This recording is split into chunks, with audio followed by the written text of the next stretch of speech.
Bismillahirrahmanirrahim. Perkenalkan, nama saya Hilda Herunisa, NIM 211340131 dari jurusan Bimbingan dan Konseling Islam. Video ini bertujuan untuk menyelesaikan tugas dari mata kuliah Bimbingan Rohani Islam, dosen pengampu Ibu Eni Nuraini, MPD. Di sini saya akan menjawab dari pertanyaan-pertanyaan yang telah disediakan oleh dosen pengampu mata kuliah Bimbingan Rohani Islam.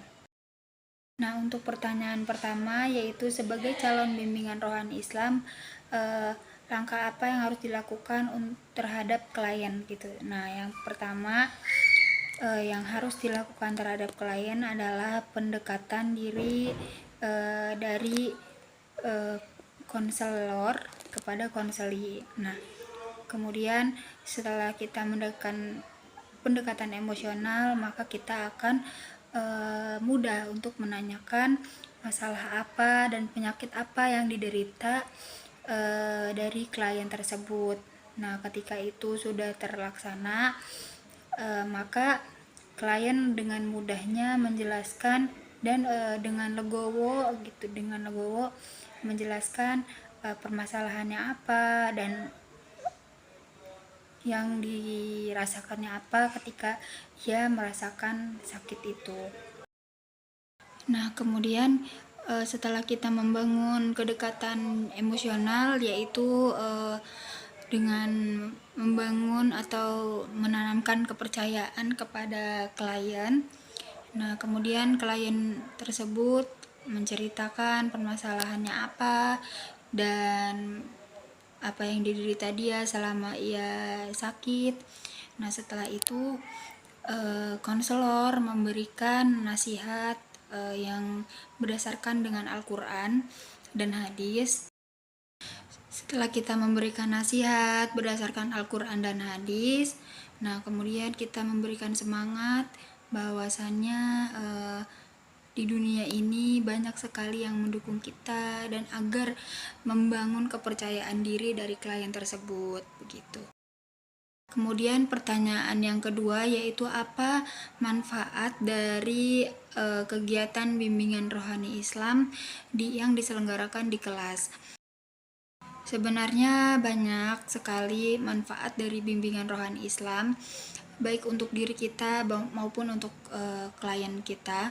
Nah, yang pertama untuk diri kita yaitu kita dapat mengetahui pentingnya menjaga emosional kita, pentingnya menjaga kesehatan mental kita juga gitu.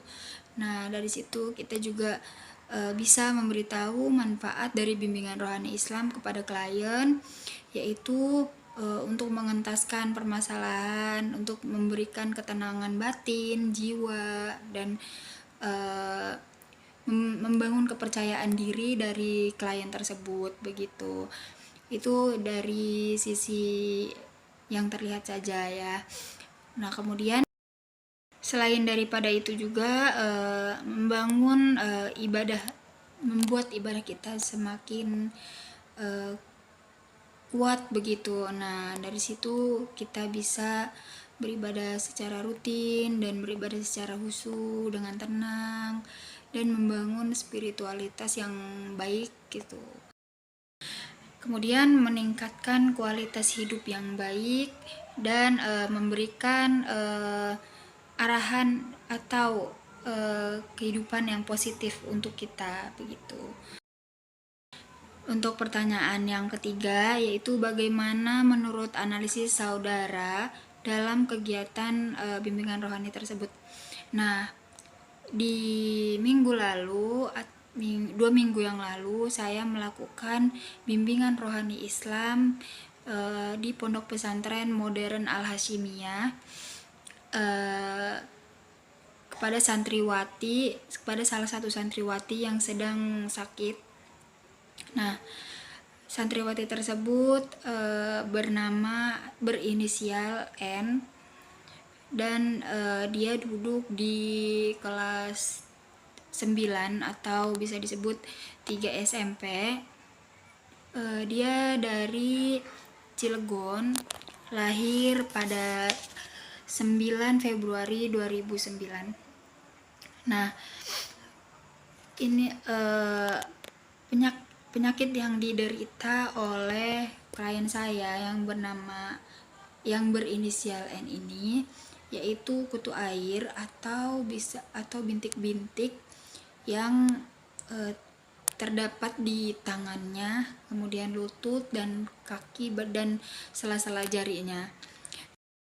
Nah, dari penyakit tersebut saya sempat bertanya juga kepada klien tentang perasaannya ketika ia mendapatkan penyakit itu, dan dia menjawab dia tidak nyaman, dan dia sempat merasa malu juga karena penyakit yang dideritanya itu.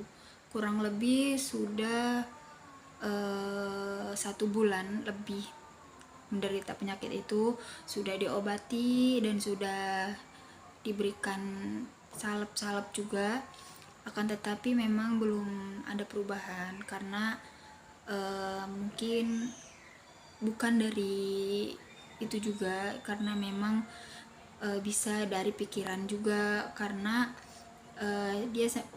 klien saya sempat bercerita bahwa selama dia di pondok juga dia pernah merasa tidak nyaman karena teman-temannya yang memang tidak sejalan dengan dia begitu.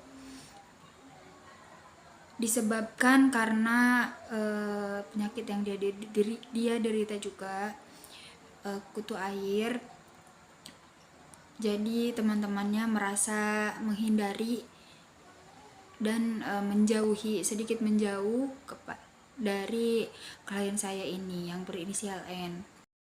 Klien saya juga merasa tidak nyaman ketika melakukan aktivitas di pondok itu.